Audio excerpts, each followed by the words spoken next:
అండి welcome to Vijay Guntur వంటలో. నేను రొయ్యలు తీసుకున్నాను, 1/2 కేజీ రొయ్యలు గ్రేవీ కర్రీ చేయబోతున్నాను.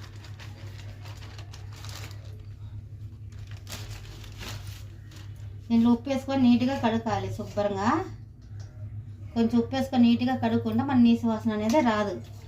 కడిగేసి శుభ్రంగా నీట్గా ఒక 5-6 సార్లు కడిగేసి కొద్దిగా పసుపు కొద్దిగా ఉప్పు వేసుకొని ఉడికించుకోవాలి. ఫస్ట్ కర్రీ చేసుకున్నానికి ఈజీగా ఉండిద్ది.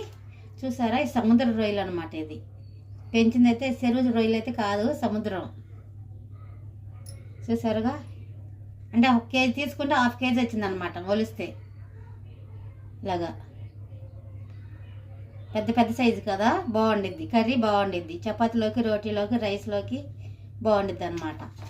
1/2 కేజీ వేసుకుందాం. స్టవ్ వెలిగించి బాండీ పెట్టాను. ఫస్ట్ ఆయిల్ వేద్దాం. గ్రేవీ కర్రీ అనగా కొంచెం ఆయిల్ ఎక్కువనే పట్టిద్ది. ఇక్కడ కొంచెం మెంతులు వేసుకుందాం. మెంతులు కొద్దిగా తీసుకోవాలి, చేదు వచ్చిద్ది.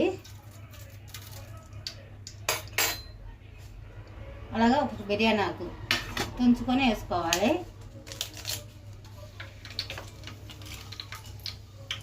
నాలుగైదు లవంగాయలు, 3 యాలకులు, 3 దాల్చిన చెక్క. ఇవన్నీ కొంచెం ఫ్రై అవ్వాలి. 2 ఉల్లిపాయలు తీసుకొని ఇలా సన్నగా కట్ చేశాను. ఇప్పుడు వేసేద్దాం.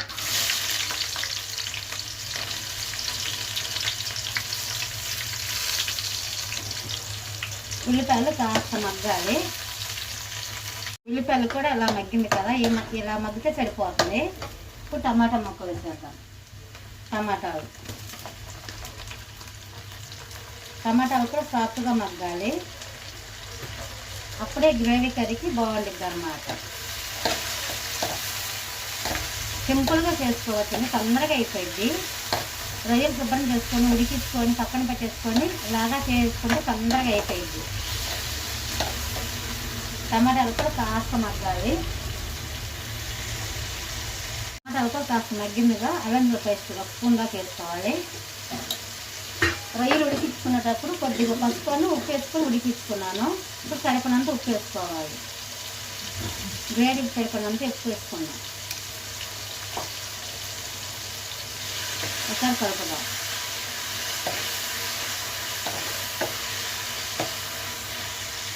టమాటాలు కూడా మగ్గింది కదా, ఇప్పుడు కారం వేద్దాం. 4 స్పూన్లు కారం, గరం మసాలా 1 స్పూను, ధనియాల పౌడర్ 1 స్పూను వేసేద్దాం. ఒకసారి కలుపుదాం. మంట తక్కువలో పెడదాం. నేను అక్కడ ఆల్రెడీ పసుపు వేసుకొని ఉడికించుకున్నాను రొయ్యల్లో, ఇంకా పసుపు అవసరం లేదు.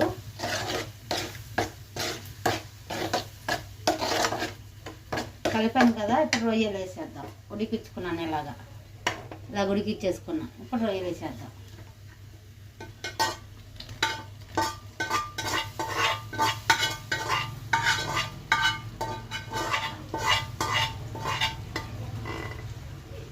ఒకసారి ఉప్పు, కారం, పసుపు ఇవన్నీ మసాలాలన్నీ పట్టేలాగా బాగా కలుపుకోవాలి రొయ్యలకి. అప్పుడు వాటర్ పోసుకోవాలి.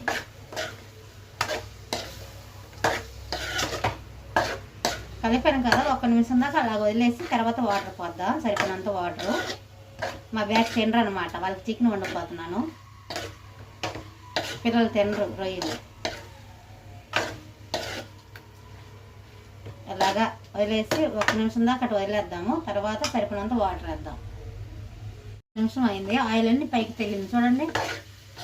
ఇప్పుడు సరిపడినంత మీకు ఎంత గుజ్జు కావాలో అంత వరకే పోసుకోండి. మరి వాటర్గా వంట బాగోదు. కొంచెం ఉడకటానికి, కొంచెం గ్రేవీ దగ్గర పట్టడానికి సరిపోతుంది వాటర్ వేస్తే.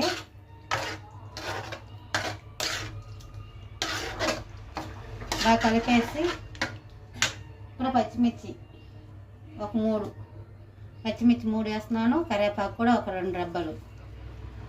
ఒకసారి కలుపుదాం బాగా. మూత పెట్టి ఒక 5 నిమిషాలు ఉడకనిద్దాం. కలిపారుగా, మూత పెట్టి ఒక 5 నిమిషాలు ఉడకనిద్దాం. ఇలాగ వచ్చిందన్నమాట గ్రేవీ. కొంచెం ఉడికితే ఇంకా కొంచెం దగ్గర పడిద్ది. చూద్దాం. 5 నిమిషాలు అయింది.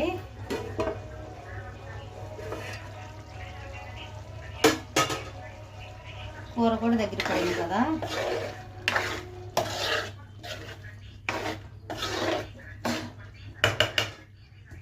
కొంచెం కొత్తిమీర, కొంచెం పుదీనా లాస్ట్లో ఇలాగ శుభ్రం కట్ చేసి శుభ్రం కడిగాను అనమాట. ఒకసారి కలుపుదాం బాగా.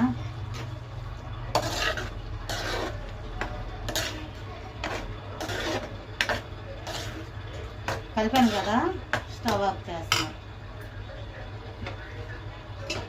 ఒక బౌల్లో తీసుకుందాం. ఇలా గ్రేవీ వచ్చిందండి. ఇలా గ్రేవీ వచ్చింది.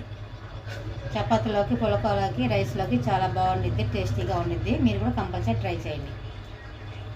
చూడండి కలర్ఫుల్ కనిపిస్తుంది కదా, మీరు కూడా కంపల్సరీ ట్రై చేయండి. ఇంతేనండి వీడియో. మా వీడియోకి నచ్చినట్లయితే లైక్ చేయండి, షేర్ చేయండి, సబ్స్క్రైబ్ చేయడం మాత్రం మర్చిపోకండి. మంచి మంచి వీడియోలు చూపిస్తే నచ్చితే మీ ఫ్రెండ్స్ కూడా షేర్ చేయండి. నెక్స్ట్ వీడియోలో కలుద్దాం.